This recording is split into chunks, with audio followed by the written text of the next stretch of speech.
நேயர்கள் அனைவருக்கும் என் அன்பு கலந்த வணக்கம். வழமை போல ஒவ்வொரு சனிக்கிழமையும் உறவுகள் என்ற பெரிய தலைப்பில் சில உப தலைப்புகளை எடுத்து சில வேளைகளில் அவை நற்செய்தியை ஆதாரமாக கொண்டு அல்லது சமூகத்தை ஆதாரமாக கொண்டு நான் என் கருத்துக்களை உங்களோடு பகிர்ந்து கொண்டு வருகின்றேன். ஒரு வித்தியாசமான ஒரு நற்செய்தி.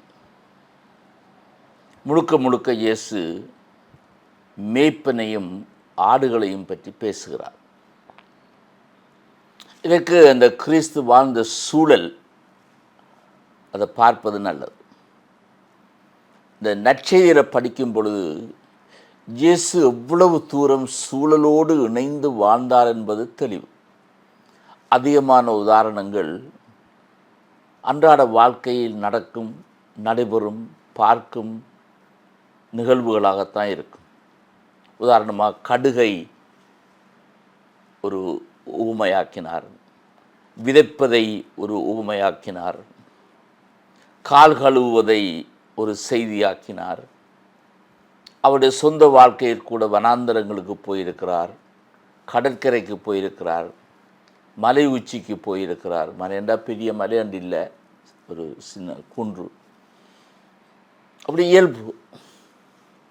அப்படி வாழ்ந்த இயேசு தான் வாழ்ந்த யூத சமுதாயத்தை உன்னிப்பாக பார்த்தார். அதில் ஒரு காட்சி தான் இந்த மேய்ப்பனும் ஆடுகளும். மேய்ப்பனும் ஆடுகளும், இடையனும் ஆடுகள் என்றும் சொல்லலாம். இது எங்களுடைய சூழலில் நாங்கள் பெரிதாக பார்ப்பதில்லை. சில வேளை மன்னாருக்கு போகும் பொழுது மாடுகளை கரைச்சி கொண்டு போகிறார்கள் மேய்ப்பதற்கு. அது பொருத்தமானதல்ல, அது வித்தியாசமானது.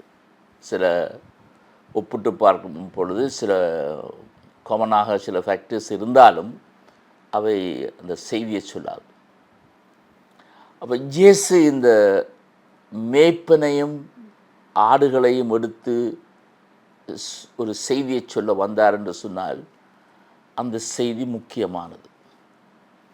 முதலாவதாக இயேசு சொல்லுகின்றார், அந்த பகுதியை நான் முதல் படிக்கிறேன், அது பிறகு அதை பற்றி என்ற கருத்தை சொல்கிறேன்.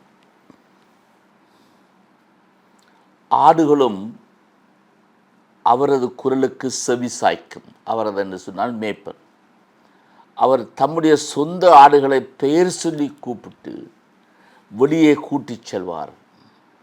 தம்முடைய சொந்த ஆடுகள் அனைத்தையும் வெளியே ஓட்டி வந்தபின் அவர் அவற்றிற்கு முன் செல்வார். ஆடுகளும் அவரை பின்தொடரும், ஏனெனில் அவரது குரல் அவற்றுக்கு தெரியும். அவரை விட்டு அவை ஓடி, ஆனால் தெரியாத ஒரு குரலை அவர்கள் பின்பற்ற மாட்டார்கள், ஓடிப்போய் விடுவார்கள். ஏனெனில் அவரது குரல், அதாவது தெரியாதவர், மேய்ப்பன் அல்லாதவன் குரல் அவர்களுக்கு தெரியாது. சில வேளைகளில் இந்த இன்றைய தலைமத்துவத்தை பற்றி பேசும் பொழுது இந்த உவமை எடுத்து சொல்வதுண்டு. இந்த இயேசு சொல்லும் மேய்ப்பன், நான் சற்று முன் கூறியது போல இஸ்ராயேலை இயேசுவும் மக்களும் பார்த்து ஒரு காட்சி. மேய்ப்பன் முன்னுக்கு செல்வான். முக்கியமான செய்தி. பின்னுக்கு நின்று ஓட்டுபவன் அல்ல, முன்னுக்கு சென்று ஆடுகள் அவனுக்கு பின்னுக்கு செல்லும். ஏன் முன்னுக்கு செல்லுகிறான் என்று சொன்னால், அவன் ஏற்கனவே ஆடுகளை எடுத்து செல்லும் முன் அதற்கு முன்பே அந்த மேய்ச்சல் நிலத்தைக்கு போய் அங்கிருக்கும் கற்கள், முட்கள் அல்லது இடர்கள், அந்த ஆடுகளை பாதிக்கக்கூடிய எல்லாவற்றையும் நீக்கி அந்த ஆடுகளை ஒரு பாதுகாப்பான மேய்ச்சல் நிலத்துக்கு எடுத்து செல்வான். அதான் மேய்ப்பனின் குரல் ஆடுகளுக்கு தெரியும். இவனை நம்பி போகலாம், ட்ரஸ்ட், நம்பி போகலாம். இது தலைமத்துவத்துக்கு ஒரு முக்கியமான செய்தி. நான் தலைமத்துவத்தை பற்றி பேசும் பொழுது முகாமைத்துவம் வேறு, மேனேஜ்மெண்ட், தலைமைத்துவம் வேறு என்று வேறுபடுத்தி இருக்கிறேன். ஒரு தலைவன் முன்னுக்கு செல்ல வேண்டும், பின்னால் நின்று ஓட்டுபவன் தலைவன் அல்ல. முன்னுக்கு சென்று எனக்கு வழியை காட்ட வேண்டும். அவனது குரலை கேட்டு இவனை நம்பலாம் என்ற ஒரு கணிப்பில்தான் அவரை மக்கள் பின் செல்வார்கள். இப்படிப்பட்ட தலைவர்களை இன்றைய உலகில் அரசியலிலும் சரி, சமயங்களிலும் சரி, சமூகத்திலும் சரி பார்ப்பது மிக அரிது. இப்போ இந்த ஈரான், அமெரிக்கா, லெபனான், இஸ்ரேல் போரை எடுத்து பாருங்கள். டொனால்ட் ட்ரம்ப் ஒரு தலைவனா? உண்மையிலேயே அமெரிக்க மக்களுக்குத்தான் அவன் சேவை செய்கின்றானா? அந்த மக்கள் விருப்பத்தை தான் அவன் நிறைவேற்றுகின்றானா? அந்த மக்களை கலந்துரையாடினானா? இல்லை. காரணம், அண்மையில் நாங்கள் பல காட்சிகளை கண்டோம். வட அமெரிக்காவின் முக்கியமான தலைநகரங்களில் New York, Boston, Los Angeles, Chicago, Pennsylvania போன்ற நகரங்களில் லட்சக்கணக்கான மக்கள் வீதிக்கு வந்து போர் வேண்டாம், அரசன் வேண்டாம், we don't need a king. ஏன்? அவர்கள் யாரை ஒரு ஜனநாயக ரீதியாக தெரிந்து கொண்டார்களோ அவன் ஒரு சர்வாதிகாரியாக மாறி அந்த சர்வாதிகாரத்துக்கும் அப்பால் சென்று ஒரு அரசன் போல் செய்யப்படுவதை மக்கள் பார்த்து கண்டிக்கிறார்கள். ஆகவே அவன் தலைவன் அல்ல. அண்மையை நீங்கள் கேள்விப்பட்டிருப்பீர்கள். இன்றைய தலைவர்களை பார்க்கும் பொழுது, தலைவர்கள் அல்ல அந்த சொல்லை பயன்படுத்துகிறேன், ஆடுகளை மேய்ச்சல் நிலத்துக்கு அழைத்து செல்லாமல், ஆடுகளை ஒரு பாதுகாப்பான மேய்ச்சல் நிலத்துக்கு அழைத்து செல்லாமல் ஆடுகளின் மேல் மேய்கிறார்கள். அதுதான் கவலைக்குரியது. ஆடுகளை தங்களுக்காக பயன்படுத்துகிறார்கள், தங்களுடைய சுயநலத்துக்காக, தங்களுடைய புகழுக்காக, தங்களுடைய ஈகோவை பெருப்பிப்பதற்காக மக்களை பயன்படுத்துகிறார்கள். அதான் ஆடுகளின் மேல் மேய்கிறார்கள், ஆடுகளை மேய்க்கவில்லை. இந்த டொனால்ட் ட்ரம்ப் தொடுத்த இந்த போரினால் எத்தனை மக்கள் சாகிறார்கள்? அமெரிக்க மக்களும் சரி, ஈரான் மக்களும் சரி, அயலில் உள்ள மக்களும் சரி, எத்தனை மக்கள் சாகிறார்கள்? இவ்வளவு குழந்தைகள் சாகின்றன. கட்டி எழுப்பின ஒரு பொருளாதாரம் வீழ்ச்சி அடைகின்றது. மக்கள் ஓடுகிறார்கள். ஏன்? வீடுகள் எல்லாம் இடிக்கப்படுகின்றன, நாசமாக்கப்படுகின்றன, தரைமட்டமாக்கப்படுகின்றன. டொனால்ட் ட்ரம்ப் தலைமை தாங்கி இந்த போரை நடத்துகிறாரா? போர்க்களத்துக்கு போகிறாரா? போனால் சரி, ஓரளவுக்காவது அவன் போர்க்களத்துக்கு போகிறான். முந்தைய காலத்தில் நாங்கள் தமிழ் வரலாற்றை பார்க்கும் பொழுது அரசன் போர்க்களத்துக்கு போகிறான், முன்னின்று படையை நடத்துகிறான். அங்கே செத்த தலைவர்கள் அரசர்களும் இருக்கிறார்கள். இன்றைக்கு அப்படி இல்லை. இன்றைக்கு எங்கோ ஒரு வசதியான வீட்டில் இருந்து கொண்டு ஆடுகளை அனுப்புறீங்கள், போய் மாயுங்கள், எனக்காக, என்னுடைய சுயநலத்துக்காக. இவ்வளவையும் பார்த்து இந்த அமெரிக்க மக்கள் இன்னும் மனம் மாறவில்லை என்று சொன்னால், அந்த மக்கள் யார்? படித்த மக்களா?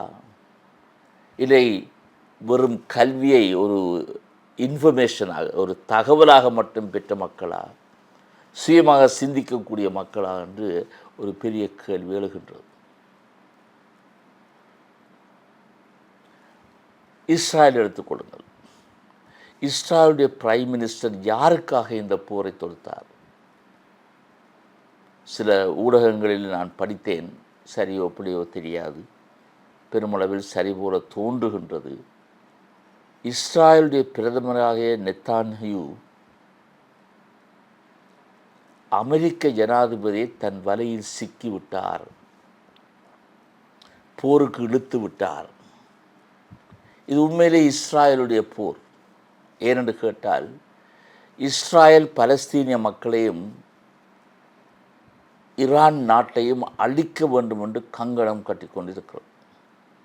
அது அரசியல் அவதானிகள் பொதுவாக சொல்லுவார்கள். அண்மையில் நான் ஒரு யாழ் பல்கலைக்கழக துணைவேந்தர் ஒருவரை, அதாவது ஓய்வு நிலையில் இருக்கும் துணைவேந்தரை சந்தித்தேன். என்னுடைய பேச்சிலிருந்து ஒரு வரியை எடுத்து அவர் என்னோடு உரையாடினார். அவர் இஸ்ராயலை ஆதரித்து பேசுவது போல எனக்கு தோன்றியது. ஒரு பேராசிரியர், ஒரு துணைவேந்தர் இஸ்ராயல் செய்வது சரியென்ற ஒரு நிலையில் அவர் உரையாடினார். அதாவது இஸ்ராயலை அழிக்க வேண்டும் என்று அரேபிய நாடுகள் கங்கணம் கட்டின, அது உண்மை. அது ஒரு காலத்தில் அப்படி இருந்தது, மறப்பதற்கில்லை. அதனால் போர் தொடுத்து தோல்வி அடைந்தார்கள். அதனால் தான் இஸ்ராயல் தன்னை தாக்கு பிடிக்க வேண்டும் என்பதற்காக கோடிக்கணக்கான US$ ஆயுதங்களை கொள்வனவு செய்து ஒரு ஆயுத பலத்தில் மட்டுமே தங்கி நின்று இந்த மக்களை அழிக்க முனைகிறார்கள். அதை அவர் ஏற்றுக்கொள்ளவில்லை. காரணம், தங்கள் பாதுகாப்புக்கு அது தேவை என்று சொன்னார். அது மட்டுமல்ல, அவர் இன்னொன்று சொன்னார், இஸ்ராயல் ஒரு வறிய நாடு, அதை என்னால் ஏற்றுக்கொள்ள முடியாது. இஸ்ராயல் ஒரு வறிய நாடு அல்ல.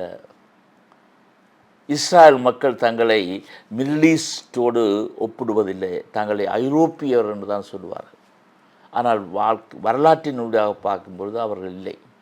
அப்போ இங்கே எல்லாம் இந்த இயேசுவினுடைய இந்த அருமையான கதை, மேய்ப்பன் யார், ஆடுகள் யார் தெரியவில்லை. இயேசு இன்னொரு இடத்தில் அழகாக சொன்னார், மேய்ப்பன் இல்லாத ஆடுகள். அதாவது தலைவன் தலைவி இல்லாத மக்கள். சமூகத்தை உன்னிப்பாக்க பார்க்கும் பொழுது தமிழ் சமுதாயத்தை எடுத்துக்கொள்வோமே, நாங்கள் தமிழர்கள், நாங்கள் யாழ்ப்பாணத்தில் வாழ்கிறவர்கள் அல்லது வடகிழக்கு மாகாணங்களில் வாழ்பவர்கள். இற்றவரை போர் முடிந்த பிற்பாடு கூட இற்றவரை எங்களுக்கு ஒரு தலைவன் தோன்றவில்லை. ஏன்? கட்சிகள் தோன்றி இருக்கின்றன. அவர்களுக்கு கட்சி முக்கியமே ஒழிய தமிழ் இனம் முக்கியம் அல்ல. அந்த கட்சியிலும் தங்களுக்கு ஒரு முக்கியமான பதவியை தக்க வைக்க வேண்டும், தனதாக்க வேண்டும் என்று தான் அவர்கள் வாதிடுகிறார்கள் ஒழிய, பேசுகிறார்கள் ஒழிய, இந்த மக்களுடைய விடுதலைக்காக, மக்களுடைய நல்வாழ்வுக்காக பாடுபடும் கூடிய ஒரு தலைவனை இந்த தமிழ் சமுதாயம் உருவாக்கவில்லை. ஏன்? நான் அடிக்கடி கேட்டிருக்கிறேன், ஏன் முடிய? தமிழ் சமுதாயம் இயல்பாகவே மேய்ப்பன் இல்லாத ஆடுகளாக வளர்ந்தவர்களா? இயல்பாகவே சிதறிப்போன ஆடுகள் போல் வாழ்ந்தவர்களா? இயல்பாகவே எரிச்சலும் பொறாமையும் கொண்டவர்களா? இயல்பாகவே தங்களுடைய ஈகோவை வளர்த்தவர்களா? இந்த கேள்விகளெல்லாம் முக்கியமான கேள்விகள். ஒரு நல்ல மேய்ப்பன், குட் ஷெப்பர்ட். இந்த இயேசுவினுடைய இந்த உவமையை வச்சு சில துறவற சபைகளே ஆரம்பிச்சிருக்கிறார்கள். இந்த குட் ஷெப்பர்ட் சிஸ்டர், நல்லாயன் சபை. இயேசுவினுடைய கழுத்தில் ஒரு செம்மறியை வைத்து படங்கள் காட்டியிருக்கிறார்கள். ஜீசஸ் த குட் ஷெப்பர்ட், நல்லாயன். அப்படி ஒரு தலைவன் அல்லது தலைவி ஏன் தோன்றவில்லை?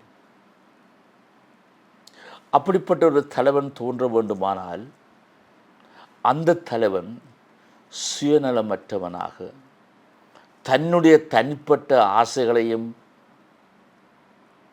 குறிக்கோள்களையும் நிறைவேற்றுபவனாக அல்ல, மக்களுக்காக வாழ்பவனாக இருக்க வேண்டும். இந்த ஆயன் மேய்ப்பருடைய ஒரு உறவு இருக்க வேண்டும். அதான் இந்த உறவு என்ற பொருள் வருகின்றது. அந்த உறவு ஒரு நம்பிக்கையில் தான் கட்டி எழுப்பப்படுகின்றது. நான் ஆரம்பத்தில் சொன்னேன், மேய்ப்பன் முன் செல்ல அவன் குரல் கேட்டு அவனை நம்பி ஆடுகள் அவன் பின் செல்லும். அவனுடைய குரல் வித்தியாசமாக இருந்தால், நற்செய்தியில் சொல்லியிருக்கு, அவனுடைய குரல் வித்தியாசமாக இருந்தால் அந்த ஆடுகள் அவனை பின்பற்றாது, ஓடிவிடும். இப்படி ஒரு நிலையை நாங்கள் இன்றைக்கு எங்கள் தமிழினத்தில் பார்க்கிறோமா? இந்த நாட்டில் பார்க்கிறோமா? நான் ஒரு செய்தி படித்தேன். லண்டன் உள்ள பௌத்த குருக்கள் அங்கிருந்து இங்கு வந்து ஒரு சமாதான நடைபாதையை ஆரம்பிச்சிருக்கிறார்கள் என்று. அப்படியாயின் எங்களுடைய பௌத்த குருக்கள் எங்கே? ஏன் அவர்கள் இதை ஆரம்பிக்கவில்லை? ஏன் இன்னொரு நாட்டிலிருந்து வந்து இந்த சமாதான வாக்கிங், பீஸ் வாக் செய்ய வேண்டும்? அதே போல் தான் நாங்களும் ஒரு கேள்வி கேட்க வேண்டும். அப்படி கொத்த தலைவர்கள் எங்களிடையே இருக்கிறார்களா? தன்னலம் இல்லாமல், சுயநலம் இல்லாமல், மக்களுக்காக, மக்கள் வாழ வேண்டும். அதான் இயேசு சொன்னார், தன் நண்பர்களுக்காக உயிரை கொடுப்பதை விட சிறந்த நட்பு வேறு எதுவும் கிடையாது. அதான் அந்த உறவினுடைய ஒரு உச்சக்கட்டம். ஒரு சாதாரண உறவிலிருந்து ஒரு உச்சக்கட்டம். உனக்காக நான் உயிரையும் கொடுத்தேன். இயேசு கொடுத்தார். அப்படிப்பட்ட தலைவர் ஒருவனாவது அல்லது தலைவி ஒருத்தியாவது தோன்றினால் ஒழிய எங்களுக்கு முடிவு வருமா என்பது ஒரு கேள்வி. ஒரு உறவில், ஒரு நம்பிக்கையில் தன்னலமற்ற தலைவர்கள் தோன்றினால் எங்கள் இனம் வாழும், எங்கள் நாடே வாழும். போர் தேவையில்லை, போர் தேவையில்லை, போராட்டங்கள் தேவையில்லை, தேவைப்படாது. இன்னும் ஒரு நிகழ்வில் உங்களை சந்திக்க மட்டும் வணக்கம் கூறி விடைபெறுகின்றேன். வணக்கம்.